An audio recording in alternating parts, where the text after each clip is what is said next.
हम भगवान श्री राम कथा डिस्कस कर रहे थे। आज हम वन गमन से प्रारंभ करेंगे। So let's see. निकसी वशिष्ठ द्वार भय ठाटे, देखे लोग बिरह दव दाडे।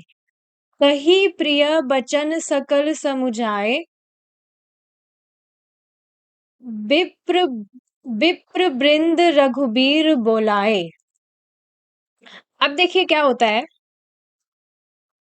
भगवान अपने सुकोमल कमल चरणों से वन में जा रहे थे। वन में एक जगह से दूसरी जगह भ्रमण कर रहे थे। लास्ट सेशन में हमने डिस्कस किया था कि भगवान कैसे अपनी माता सीता और लक्ष्मण जी से वार्ता करते हैं, और फिर वार्ता के बाद में क्या डिसाइड हुआ था कि माता सीता और श्री लक्ष्मण जी भी भगवान के साथ में वन के लिए जाएंगे। तो क्या हुआ, जब भगवान तपस्वी के भेष में इस तरह से अयोध्या से निकल रहे थे, तो अयोध्या में हाहाकार छा गया था।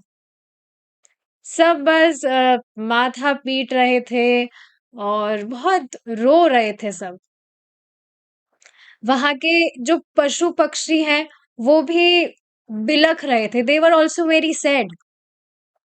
यहाँ तक कि आप देखेंगे वहां के जो पेड़ पौधे हैं वो भी मुरझाने लगे थे, वो भी सूखने लगे थे भगवान के विरह में, क्योंकि भगवान श्री राम परम प्रिय हैं और उस टाइम भगवान अयोध्या को छोड़कर जा रहे थे, तो सब बहुत ज्यादा दुखी हो रहे थे। तो ये वही है, गुर सन कही बरशासन दिन है, आदर दान विनय बस किन्हे, जाचक दान मान संतोषे, मीत पुनीत प्रेम परितोषे। तो सब प्रेम के कारण, भगवान के प्रेम के विरह में इस तरह से दुखी हो रहे थे। दासी दास बोलाए बहोरी, गुरही सौधी बोले कर जोरी, सब कै सार संभार गोसाई, कर भी जनक जननी की नाई। बार ही बार जोरी जुग पानी, कहत रामू सब सन मृदुबानी। सोई सब भांति मोर हितकारी, जेहि ते रहे भुआल सुखारी।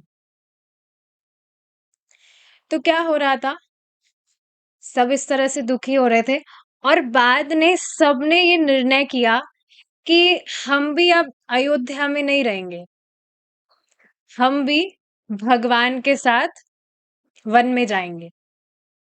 तो वृद्धों और बच्चों को छोड़कर सब लोग उस टाइम पर भगवान के साथ में चल दिए। भगवान सबको समझा रहे थे, बहुत ही प्रेम से भगवान सबको सुंदर सुंदर वचन से, प्रेम से सबको मना कर रहे थे, समझा रहे थे, लेकिन कोई माना ही नहीं। सब बस भगवान के पीछे पीछे भगवान के साथ में चलते जा रहे थे। और यहाँ पर महाराज दशरथ, वो विरह में व्याकुल थे, बार बार वे मूर्छित हो जाते थे।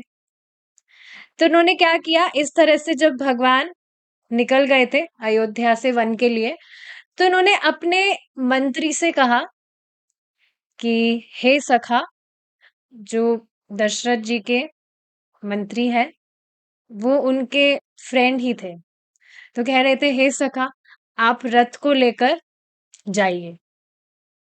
मेरा पुत्र कभी भी पैदल नहीं चला है, खास करके ऐसे वन के रास्ते में, कैसा रास्ता होगा, तो मेरा पुत्र कभी पैदल नहीं चला है, तो आप रथ लेकर जाइए और 14 बरस की जगह वन में 2-4 दिन घुमाकर ही उनको वापस ले आइएगा। इस तरह से महाराज कह रहे थे कि आप आग्रह करके उनसे कहिएगा कि पिताजी की ये आज्ञा है, पिताजी ने ऐसे कहा है कि आप रथ में बैठकर चलिए। और इस तरह से भी कह रहे थे कि अब वन में भेजने की तो प्रतिज्ञा तो पूरी हो गई, वन के लिए तो निकल गए। तो 2-4 दिन ही घुमाकर उनको ले आइएगा। उन्हें इस तरह से बताइएगा कि ये पिताजी ने इस तरह से कहा है। तो अब महाराज दशरथ के जो मंत्री हैं, सुमंत्र जी, वो रथ लेकर निकल लिए। तो उन्होंने जब रथ लेकर सुमंत्र जी निकल रहे थे तो उन्होंने देखा बाहर सैकड़ों हजारों लोग भगवान के साथ साथ जा रहे थे। नारी नर सब, सिर्फ वृद्ध और बच्चों को छोड़कर सब के सब भगवान के साथ निकल गए थे। लोग कह रहे थे, क्या कह रहे थे, जैसे कि अभी हमने पढ़ा यहाँ पर कि अब ये जो अयोध्या है, ये हमारी किस काम की है? हम किस काम के लिए यहाँ अयोध्या में रहेंगे? वो काम किस काम का जो हमें राम के पास जाने से हमें बाधित करे, भगवान के पास जाने से हमें बाधा दे रहा हो, वो किस काम का काम? तो सब लोग बस भगवान के साथ ही जा रहे थे। अब तो क्या हुआ, जो सुमंत्र जी हैं निकल गए थे, तो अब वो भगवान के पास गए, उन्होंने अपना रथ रोका और भगवान से विनय करने लगे कि आपके पिताजी की इस तरह से आज्ञा है, आप रथ पर चढ़िए। और भगवान मतलब इस तरह से आज्ञा है आपके पिताजी की, उन्होंने कहा है कि पैदल ना जाकर आप रथ पर चढ़कर जाइए। तो भगवान ने क्या किया, भगवान ने अपने पिताजी की आज्ञा मानकर रथ पर चढ़ गए और साथ में माता सीता और लक्ष्मण जी भी रथ पर चढ़ गए थे। और बाकी सब जो अयोध्या वासी थे वो पैदल पैदल जा रहे थे। यहाँ पर अयोध्या में भरत और शत्रुघ्न तो नहीं थे, वो तो अपने मामा के घर पर थे। तो इस तरह से भगवान चले गए, मतलब रथ पर बैठकर। और आप देखेंगे किसी ने भी कुछ खाया भी नहीं था ना पिया था, कुछ भी खाया पिया नहीं था और ना ही साथ में कुछ अपने बैग लेकर पैक करके निकले थे। जब भगवान ही कुछ खाए बिना चल दिए थे तो बाकी सबने भी कुछ भी नहीं खाया था, बस ऐसे ही वो चल दिए थे।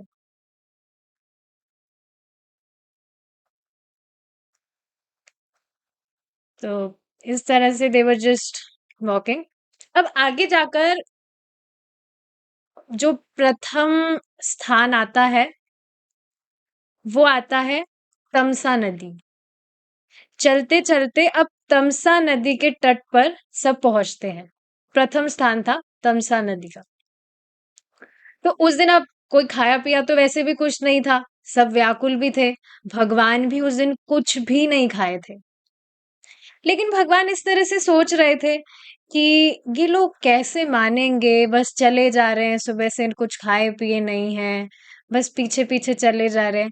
क्या उपाय करूं मैं जिनसे ये वापस चले जाए?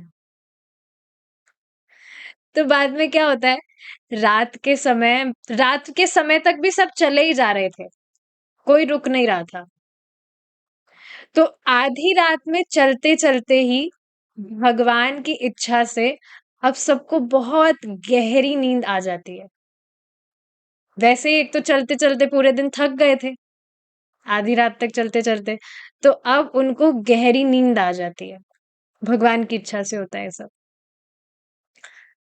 तो अब भगवान सुमंत्र जी से कहते हैं कि आप कुछ ऐसा कार्य करिए कि ये लोग यहाँ पर सो रहे हैं आराम से, और मुझे वन में तो जाना ही है, उसका तो कुछ स्कोप है नहीं कि मैं वहां नहीं जाऊं। लेकिन यहाँ पर ये सब सो रहे हैं और आप मुझे रथ पर चढ़ाकर इतनी तेज गति से लेकर जाइए कि इन लोगों को पता ही ना चले कि रथ कहाँ चला गया। इस तरह से भगवान सुमंत्र जी से कहते हैं। अब सुमंत्र जी तो भगवान की आज्ञा के अधीन थे, भगवान का कहा कैसे टाल सकते थे। तो उन्होंने सबको रथ पर बिठाया और टेढ़ी मेढ़ी जगह से, पता नहीं कौन से रास्ते से कहां पर ले जाकर ऐसी जगह पर ले गए जहां पर रथ का चिन्ह भी किसी को ना दिखाई दे। इस तरह से कहीं पर ले गए थे। सब यहाँ पर सो रहे थे आराम से और भगवान तो आधी रात को चले गए थे। तो अब जब रात बीती, आधी रात तो वैसे ही हो गई थी, ज्यादा समय था नहीं।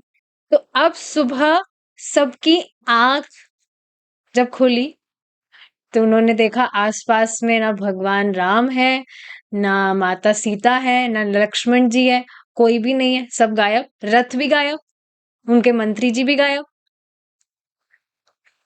तो सब विचार करने लगे कि ये एकदम से क्या हो गया। एकदम से पहले तो सब सोच रहे थे कि हमको नींद कैसे आ गई, हम तो चल रहे थे भगवान के साथ में, एकदम से नींद कैसे आ गई।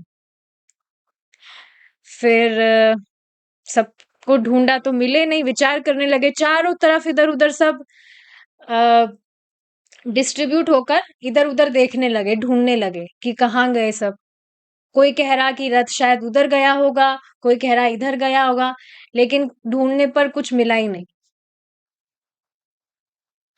तो अब इस तरह से परेशान होकर अंत में भगवान की इच्छा समझकर सब लोग वापस अयोध्या लौट गए। फिर क्या ही करते, सोच रहे थे वो कि समझ गए थे कि जो भगवान है वो हमसे जानबूझकर ऐसे छुपकर से भागे हैं, क्योंकि वो चाहते ही नहीं थे कि हम उनके साथ में जाए। इससे पहले हमको भगवान ने कहा भी था जब हम अयोध्या से निकल रहे थे कि आप सब घर पर ही रहिए, अपनी गृहस्थी संभालिए। तो इस तरह से सब विचार कर रहे थे कि भगवान जानबूझकर ऐसे छुपकर हमसे भागे। तो भगवान की इच्छा समझकर सब वापस से अयोध्या को लौट गए। लेकिन यहाँ पर भगवान चलते गए और आप देखेंगे आगे जाकर जैसे वन थोड़ा दूर था, तो अब रास्ते में जो भी गांव आते या बीच बीच में लोग आते, तो वहां पर भगवान को सब देख देख कर चौकन्ना हो रहे थे। काफी लोग खुश भी होते, इतने सुंदर पुरुष को देख रहे हैं, इतने सुंदर पुरुष को देख रहे थे, तो काफी खुश भी हो रहे थे लोग। और कुछ लोग जिज्ञासा कर रहे थे कि ये व्यक्ति कौन है इतने सुंदर से, और ये कहाँ जा रहे हैं, कौन है, कहाँ जा रहे हैं। इस तरह से सब विचार कर रहे थे। गांव में कुछ एस्ट्रोलॉजर्स भी थे, तो वो भगवान जब चल रहे थे तो ऑफ कोर्स मिट्टी थी नीचे जमीन पर, तो भगवान के चरण कमलों के जो चिन्ह है वो देखकर, वहां के जो एस्ट्रोलॉजर्स है उन भगवान के चिन्हों को देखकर, चरणों के चिन्ह को देखकर, दे वर जस्ट सेइंग कि ये तो चक्रवर्ती सम्राट, ऐसा चिन्ह होना एक चक्रवर्ती सम्राट की योग्यता होना है, ये तो राज चिन्ह है। इस तरह से एस्ट्रोलॉजर्स कह रहे थे कि ये तो राज चिन्ह है। पर उनको वास्तव में मालूम नहीं था कि ये चक्रवर्ती नहीं, ये तो ब्रह्मांडपति है,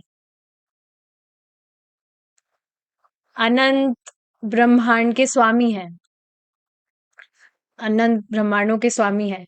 तो लोग इस तरह से कह रहे थे कि ये तो राज चिन्ह है, और ऐसा महा ऐसा मतलब अद्भुत व्यक्ति इस तरह से वन में क्यों जा रहा है। वन में रहने का मतलब क्या है। अगर व्यक्ति, आप सोचिए, जंगल में जा रहा है, तो अगर वो कुछ पैसा सामग्री भी लेकर जाएगा तो वो वास्तव में किसी काम की नहीं है। पैसा लेकर जाएगा तो जंगल में कोई दुकान तो मिलेगी नहीं कुछ खरीदे वहां से, और सामग्री भी कोई जानवर वगैरह छीन कर ले जाएंगे। तो वन में रहने का मतलब ही ये है, ना तो कुछ धन ना कुछ सामग्री, कुछ भी साथ में नहीं। सो एवरीवन वाज सरप्राइज्ड, सब सरप्राइज थे, और सब भगवान के दिव्य शरीर के एक एक अंग को देख रहे थे। भगवान की भुजाएं, भगवान का वक्षास्थल, भगवान का मुख, भगवान की आंखें, सब कुछ इतना अद्भुत लग रहा था सबको। भगवान को देखने में ही सबको बहुत रस रस मिल रहा था, रस का आस्वादन कर रहे थे कि इस विश्व में इतना सुंदर व्यक्ति तो कोई हो ही नहीं सकता है। और ये देखिए वास्तविकता भी है। मनुष्यों की तो बात छोड़िए, देवताओं में भी कोई ऐसा नहीं है, नहीं हो सकता है। भगवान इतने सुंदर और तेजस्वी है। अब देखिए ना, आप भगवान के किसी भी इनकारनेशन को देख लीजिए। आज सुबह माता जी ने मुझे गोवर्धन महाराज की फोटो भेजी थी। सो माता जी वाज सेइंग, रेवती माता जी, कि देखिए गोवर्धन महाराज कितने सुंदर लग रहे हैं। बिल्कुल कुछ नहीं, माता जी ने सिर्फ एक फ्लावर लगाया था भगवान के ऊपर मुकुट की तरह, और इतना एस्टोनिशिंग लग रहे थे गोवर्धन महाराज। से चैंटिंग करते करते I was just gazing to Govardhan Maharaj. इतने सुंदर, इतने क्यूट से लग रहे थे। तो आप देखेंगे भगवान का कोई सा भी इनकारनेशन लीजिए आप, भगवान हमेशा हर इनकारनेशन में सुंदर लगते हैं। तो इस तरह से भगवान इतने सुंदर और तेजस्वी है। तो कभी कभी गांव के जो लोग हैं वो पूछते कि आप कहाँ के हैं, आप वन में क्यों जा रहे हैं। तो ऐसे करते करते अब ऐसा तो होता ही है कि कहीं पर कुछ बात होती है तो वो फैलते फैलते सब जगह पहुंची जाती है। तो बाद में ऐसा ही हुआ, बात फैलते फैलते सबको मालूम चल गई कि इनकी जो सौतेली माँ है, उन्होंने इनको इस तरह से वनवास दिया है। तो लोग इस तरह से कह रहे थे कि वो माता पिता कितने कठोर हैं, इतने सुकुमार बच्चे को वन में भेज दिया। कैसे माता पिता है, आज तक हमने ऐसे माता पिता कहीं देखे ही नहीं। इस तरह से सारे लोग कह रहे थे। ऐसा क्या अपराध किया इन्होंने कि माँ ने वनवास ही दे दिया। तो गांव के लोग, दे वर जस्ट, भगवान से एक अलग ही उनको अफेक्शन हो रहा था, और भगवान को कह रहे थे कि आप वन में मत जाइए, आप हमारे घर पर चलिए, आप हमारे गांव में रहिए, हम आपके लिए सारी व्यवस्था कर देंगे। इस तरह से सभी जो गांव वासी है, दे वर जस्ट सेइंग, भगवान को कह रहे थे कि आप वन में मत जाइए, आप हमारे गांव में चलिए, हमारे घर में चलिए, हम सारी व्यवस्था कर देंगे। हम आपके लिए कंद मूल फल लाएंगे। और गांव से बाहर, भगवान गांव में तो नहीं रहते क्योंकि व्रत लिए थे भगवान। तो सब कह रहे थे हम गांव से बाहर ही आपके लिए एक कुटीर भी बनवा देंगे, लेकिन आप यहाँ से मत जाइए, यहीं पर रहिए आप, आपको हम अच्छा अच्छा प्रसाद देंगे, कंद मूल फल लाएंगे आपके लिए। तो सब मतलब गांव वाले योजना बना रहे थे कि हमारे गांव में बहुत सारे वासी हैं, तो हर एक दिन हर एक घर से आपके लिए व्यवस्था की जाएगी, तो आप यहीं रहिए, कोई चिंता मत करिए। लेकिन भगवान कहने लगे कि नहीं, पिता ने कहा है वनवास, कि वन में ही रहना है, तो मैं वन में ही जाऊंगा। मतलब भगवान ने तो एकदम डिसाइड किया हुआ था कि कुछ नहीं है, वन में ही जाना है, तो मैं वन में ही जाऊंगा। और फिर ऐसा कहकर भगवान कहीं रुकते नहीं, भगवान बस चलते जाते।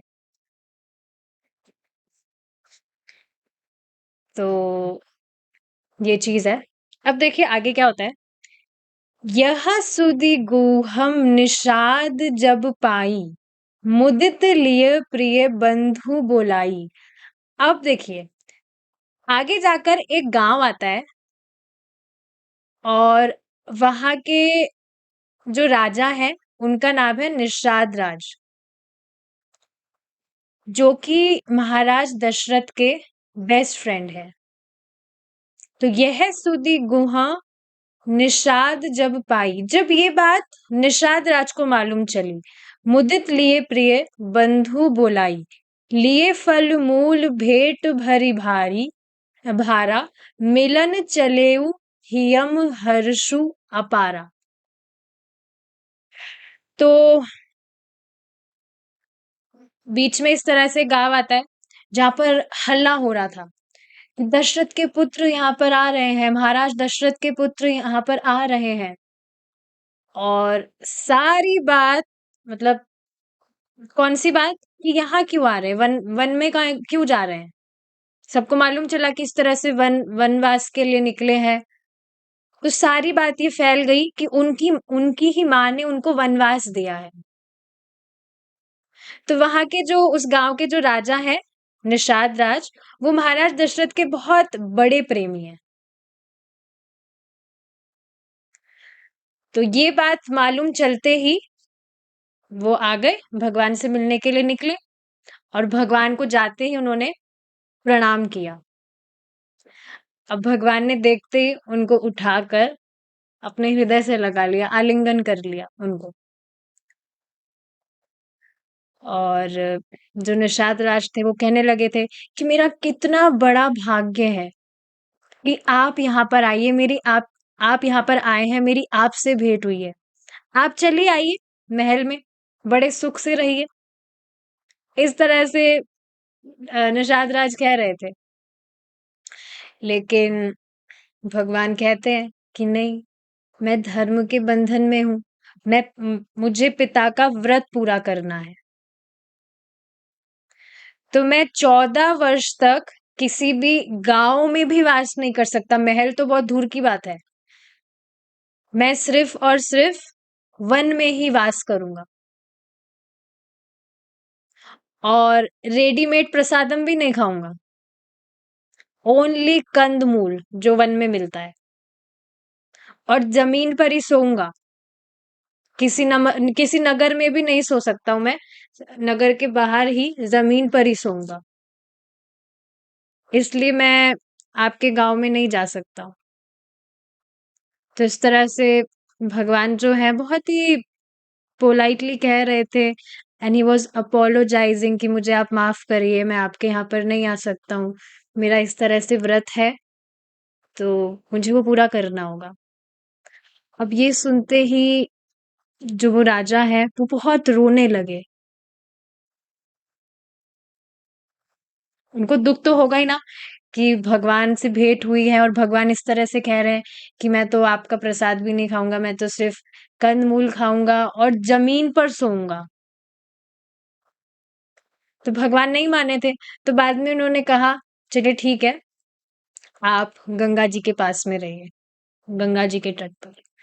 तो उन्होंने खुद ने ही वहां पर जगह डिसाइड की कि कहाँ पर भगवान ठहरेंगे। एक बहुत बड़ा अशोक का पेड़ था, बहुत विशाल। अब विशाल पेड़ था तो स्वाभाविक सी बात है, छाया भी, बड़ा पेड़ है तो छाया होगी उसके नीचे। तो वही जगह डिसाइड की कि वहां पर भगवान रहेंगे। और उन्होंने, निषाद राज ने अपने हाथों से कुश लेकर आए, वो कुशा लेकर आए। और पेड़ के बड़े बड़े जो पत्ते हैं उनसे उन्होंने भगवान के लिए आसन लगाया। बहुत से, जैसे यहाँ पर देखिए, लिए फल मूल भेंट भरी भारा, मिलन चलो हिय हर्षु अपारा। और बहुत सारे, थोड़े बहुत नहीं, बहुत सारे एकदम मतलब भर के कंद मूल फल लाकर भर दिए वहां पर। बहुत सारा पानी भी पात्रों में लाकर उन्होंने रख दिया। इस तरह से सारी व्यवस्था कर दी। और पानी भी बहुत सुंदर, शीतल, सुंदर मतलब गंगा जी का जल। तो लेकर आए वो। पर भगवान ने सब फल नहीं खाए। भगवान बताते हैं कि मुझे 14 वर्ष तक मुनियों का व्रत, मुनियों का भेष और मुनियों का ही आहार लेना है। इस तरह से भगवान ने कहा। आप देखेंगे महाराज इस चीज को बता रहे थे कि भगवान ने इस संसार में मनुष्यों की सृष्टि की है, लेकिन मनुष्यों में साथ ही सबका आहार भी निश्चित किया है। जैसे अगर अब कोई व्यक्ति मुनि है या कोई साधु है, तो उसके लिए क्या आहार है, उसको बहुत सीमित खाना होता है। खाने की मात्रा भी कम होनी चाहिए और ज़्यादा कुछ वैरायटी भी नहीं होनी चाहिए। समझ रहे हो इस बात को? तो महाराज इसको एग्जाम्पल से बताते हैं कि तो ऐसा नहीं होना चाहिए, कोई साधु जन, कोई सन्यासी अगर घर पर आए तो 10-20 थाली में साधु सन्यासी को परोस दिया, वो इतना खा ही नहीं सकता है। साधु जो है वो हमेशा नियमित जीवन जीता है, इतना वो नहीं खा सकता है। जैसे वो ठीक है प्रसाद है, बट फिर भी अपनी क्षमता के अनुसार ही तो पाएगा। तो भगवान यहाँ पर इस तरह से बता रहे हैं कि उन्होंने मुनि का व्रत लिया है और वैसा ही भेष भी धारण किए हैं और आहार भी उतना ही धारण करेंगे। इस तरह से भगवान बता रहे हैं। तो ऐसा नहीं है, ऐसा भी नहीं है कि राजा ने उनको कोई मिठाई लाकर परोसी थी। मिठाई वगैरह नहीं लाए थे, लाए कंदमूल फल ही थे। गांव वन में जो गांव से बाहर उत्पन्न होते हैं, लाए कंदमूल फल ही थे, लेकिन भगवान उसमें से भी थोड़ा ही लिए थे और थोड़ा लेकर फिर चल दिए। देखिए, करी दंडवत भेंट धरी आगे, प्रभु ही बिलोफत अति अनुरागे, सहज स्नेह विबस रघुराई, पूछी कुशल निकट बैठाई। तो इस तरह से भगवान के पास में बैठकर भगवान के हालचाल पूछ रहे थे, मतलब बातें वगैरह हो रही थी। नाथ कुशल पद पंकज देखे, भयउ भाग भाजन जन लेखे, देव धरनी धनु धाम तुम्हारा, मैं जनु नीचु सहित परिवारा, कृपा करे पुर धारी पाऊ, हापिय जनु सबु लागू सिहाऊ, कहेहु सत्य सबु सखा सुजाना, मोहि दीन पितु आयसु आना। अब जाने से पहले क्या होता है, उस टाइम पर नहीं चले थे, उससे पहले एक और क्या होता है, भगवान उस टाइम पर रात को उसी वृक्ष के नीचे सोए थे और भगवान जो श्री लक्ष्मण जी हैं वो भगवान के चरण दबा रहे थे। और कब तक चरण दबाए थे? जब तक भगवान सोए नहीं थे। रामायण में ये चीज बताई गई है कि जब तक भगवान की आंख नहीं लगी थी तब तक लक्ष्मण जी भगवान के पैर दबा रहे थे, और फिर जैसे ही भगवान की आंख लगी उनको पता लगा, धीरे से उठे और फिर जल्दी से जाकर खुद सो गए। नहीं, ऐसा नहीं किया लक्ष्मण जी ने। लक्ष्मण जी खुद नहीं सोए, जब भगवान की आंख लग गई थी तो फिर जाकर वो पहरा देने लगे थे। पूरी रात्रि वो सोए नहीं कभी। उस दिन की बात नहीं है, एक दिन भी नहीं सोए थे लक्ष्मण जी, एक सेकंड के लिए भी। इतने जितेंद्रिय थे लक्ष्मण जी।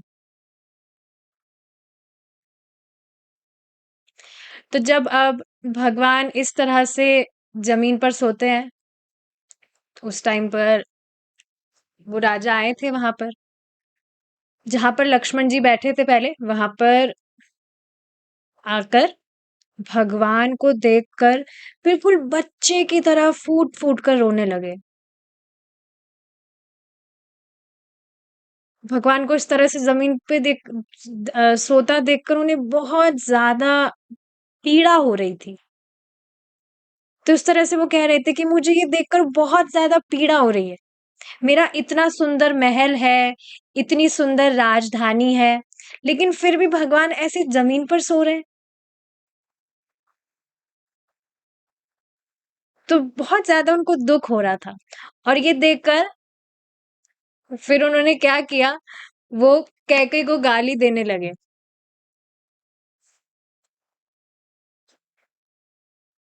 कैकेयी को गाली देने लगे, बहुत तरह से गलत गलत कहने लगे थे। लेकिन फिर बाद में लक्ष्मण जी ने उनको समझाया कि देखिए, आप घबराइए मत, निषाद राज, आप घबराइए मत। ये प्रभु राम जो हैं वो भक्तों को, ब्रह्मांडों को, गौओं को, देवताओं को और पृथ्वी को सुख देने के लिए ऐसा चरित्र कर रहे हैं। कितनी अमेजिंग बात है ना ये। भगवान इस तरह से जमीन पर सो रहे हैं ताकि जो पृथ्वी है वे सुखी हों। तो लक्ष्मण जी इस तरह से समझा रहे थे निषाद राज को कि अपने भक्तों को सुख देने के लिए भगवान इस तरह से चरित्र कर रहे हैं।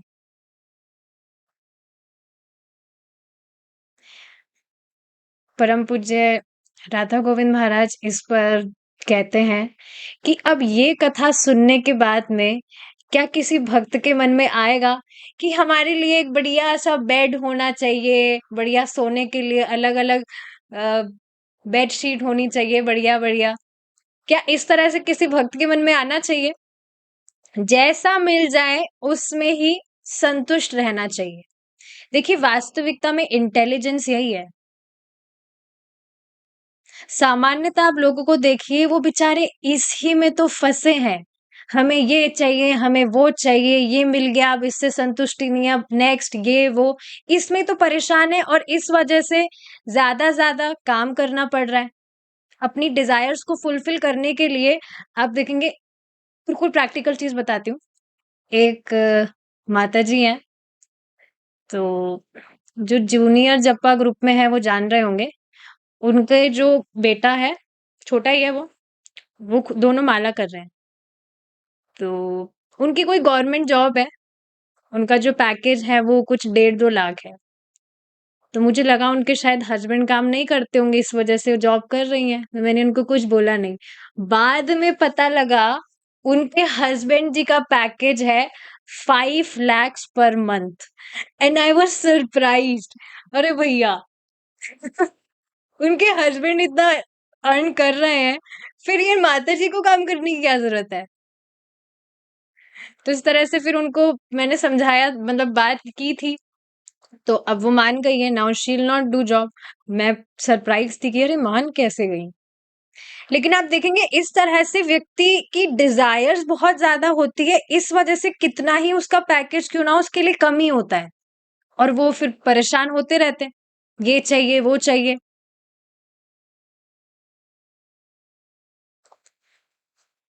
होता है ऐसा, किसी व्यक्ति की कितनी ही सैलरी क्यों ना हो उसको वो कम ही पड़ता है। तो ये अनवांटेड अननेसेसरी डिजायर्स के कारण है। तो महाराज इस तरह से बता रहे थे, परम पूज्य राधा गोविंद महाराज, कि स्पेशली जो भक्त है उनको तो इतनी समझ होनी चाहिए कि जो है उसमें ही सेटिस्फाइड रहे। क्वालिटी भी नहीं देखनी चाहिए कि ये बेडशीट कैसी है या ये जो पलंग है वो कैसा है, हमको तो ये क्वालिटी चाहिए, वो वैरायटी चाहिए, ये सब भी नहीं देखना चाहिए। भगवान तो जमीन पर सो रहे हैं, वैकुंठ बिहारी आकर जमीन पर सो रहे हैं और कुछ बेडशीट भी नहीं लगाए। गंगा जी के तट पर मिट्टी मिट्टी पर पत्ते वत्ते बिछाकर पेड़ के नीचे सो रहे हैं। तो महाराज इसी तरह से समझा रहे थे कि कोई भी जो व्यक्ति है या भक्त है, चाहे वो गृहस्थी में भी क्यों ना हो, उसको समझना चाहिए कि इन भोगों में कोई रस नहीं है, कोई दम नहीं है। तो इस तरह से नींद पूरी करने के लिए तो कोई साधारण सा बिस्तर बिछाएगा व्यक्ति, उसमें भी बढ़िया नींद आ जाती है। बहुत सारे अलग अलग तरह की बेडिंग की क्या जरूरत है? तो देखिए वास्तव में भगवान शिक्षा दे रहे हैं। भगवान को नहीं तो आप सोचिए ना, क्या जरूरत है इस तरह से भगवान आके सो रहे हैं ये वो। लेकिन भगवान वास्तव में शिक्षा दे रहे हैं। भगवान जब भी जगत में आते हैं तो भोग भोग के शिक्षा नहीं देते, त्याग त्याग कर शिक्षा देते हैं। क्यों? क्योंकि भोग भोगने की प्रवृत्ति तो जीव में स्वाभाविक है, उसको पहले से ही पता है। लेकिन त्यागने की प्रवृत्ति नहीं है। तो इस वजह से भगवान अपने आचरण से सिखाते हैं कि इस तरह से त्याग करना चाहिए, त्याग ही सीखना चाहिए। तो ये बहुत इंटरेस्टिंग चीज़ है। तो लक्ष्मण जी इस तरह से निषाद राज को समझा रहे हैं कि भगवान इस तरह का चरित्र कर रहे हैं अपने भक्तों को सुख देने के लिए। भगवान अपनी इच्छा से ऐसा चरित्र स्वीकारे हैं। ऐसा नहीं कि भगवान को अ, कोई प्रेशर नहीं है भगवान पे। भगवान अपनी इच्छा से इस तरह का चरित्र स्वीकार करे हैं और इस तरह से आचरण कर रहे हैं। अब बाद में आगे जाकर क्या होता है?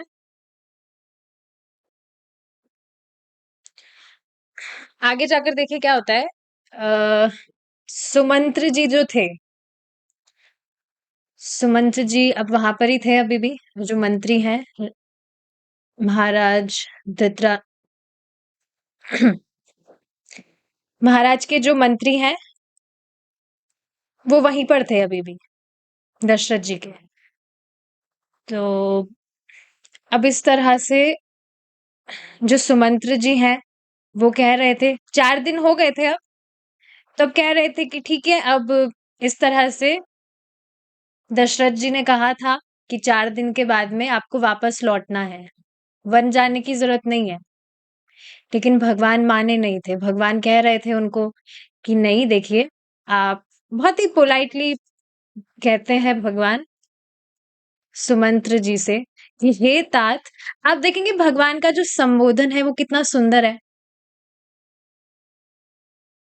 इस तरह से तात कह रहे हैं अपने पिता के सखा को, अपने मंत्री को।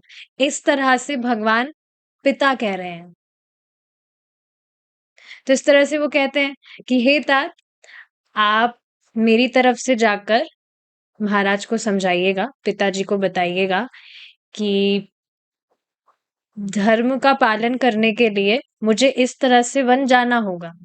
आप मेरी तरफ से उनके चरणों पर गिरकर उनसे इस तरह से विनय करिएगा और उन्हें कहिएगा कि मेरी चिंता ना करे, उनके आशीर्वाद से मैं जरूर 14 वर्ष जल्दी से मेरे पूरे करके लौट आऊंगा। तो इस तरह से सुमंत्र जी को भगवान समझा रहे थे सारी बात। लेकिन सुमंत्र जी भी रो रहे थे। भगवान भगवान से प्रेम तो सबको ही है, तो रो रहे थे कि बात नहीं मान रहे हैं, इस तरह से हट कर रहे हैं, चल नहीं रहे हैं। लेकिन बाद में जब भगवान ने उनको समझाया तो अंततोगत्वा मानकर वो चले गए। आगे देखिए, ये एक श्लोक आता है, ये चैतन्य चरितामृत से है, मध्य लीला 6.254। वैराग्य विद्या निज भक्ति योगा शिक्षार्थम एकः पुरुषः पुराणः श्रीकृष्ण चैतन्य शरीरधारी कृपान बुद्धिर्यस्तम अहम प्रपद्ये। चैतन्य महाप्रभु, ये सार्वभौम भट्टाचार्य जी बोलते हैं कि स्वयं चैतन्य महाप्रभु आए हैं वैराग्य सिखाने।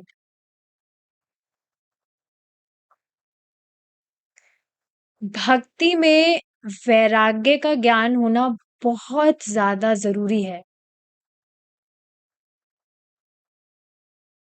कल एक भक्त है, उन्होंने मुझसे शेयर किया कि प्रभुपाद लीलामृत में ये बताया गया है, कोई भी व्यक्ति जो सुबह नहीं उठता है उसके लिए भक्ति में प्रगति करना असंभव है। आप सब तो यहाँ पर उठते हैं जल्दी, लेकिन ये बात सुनकर मुझे लगा कि ये पक्का भगवान मुझे ही कह रहे हैं। मैं मतलब ऑफ कोर्स मैं भी उठ जाती हूँ, बट कभी कभी रात को जब सोने में लेट हो जाता है तो फिर मैं सोचती हूँ कि थोड़ा लेट उठ जाएंगे, क्या दिक्कत है। क्या कभी कभी मंगला आरती अटेंड करने के बाद में, कभी कभी, नॉट ऑलवेज, थोड़ा मैं रेस्ट कर लेती हूँ। तो कितनी मतलब स्ट्राइकिंग बात है ये। जो व्यक्ति सुबह नहीं उठता है उसके लिए भक्ति में प्रगति करना पॉसिबल ही नहीं है। शुरू में अगर कोई नहीं भी उठ पाता है तो कोई बात नहीं है, कोई अगर नया भक्त सुने तो प्रॉब्लम नहीं है, आगे जाकर अपने आप वो हो जाता है। तो ये बहुत इंपॉर्टेंट चीज़ है कि सुबह जल्दी उठे और स्वयं चैतन्य महाप्रभु इस तरह से आते हैं वैराग्य का ज्ञान देने। भक्ति में वैराग्य होना बहुत ज़रूरी है, वैराग्य का ज्ञान होना। जो आप देखेंगे अपने आप ही आ जाता है। क्या किसी ने सोचा था कि हमें एकदम विरक्त होना है, हमें डिटैच होना है? आप देखेंगे भगवान की कथा इतनी जादुई है, अपने आप ही विरक्त हो जाता है व्यक्ति। मुझे अभी तक ये याद है ये चीज़ कि पहले भक्ति से पहले तो सबका ही जीवन अजीब-सा ही होता है। तो मेरा जो फ़ील्ड था वो डिज़ाइनिंग का था, फ़ैशन डिज़ाइनिंग का।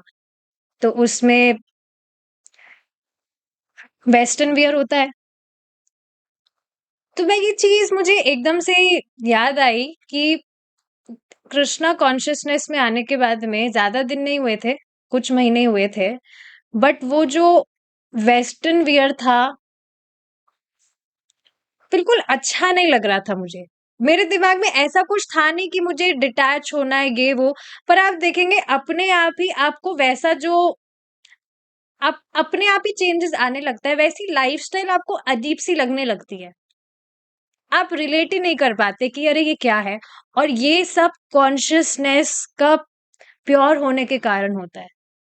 जैसे-जैसे चित्त की शुद्धि होती है, आप देखेंगे अपने आप ही भगवान से इतर जो चीज़ें हैं, उसमें अपने आप ही वैराग्य होने लगता है, बिना किसी प्रयास के। सिर्फ़ प्रयास इतना सा है, डेली भगवान का नाम जप करें, भगवान की कथा सुने और भगवान का प्रसाद पाएँ बस। और कुछ भी प्रयास नहीं है। तो ये कितनी ज़्यादा अमेज़िंग चीज़ है।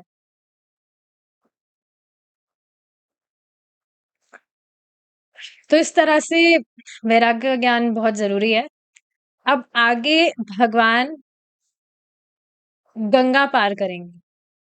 तो बहुत ही इंटरेस्टिंग स्टोरी है, जिसको हम हमारी नेक्स्ट क्लास में डिस्कस करेंगे। We will stop here now.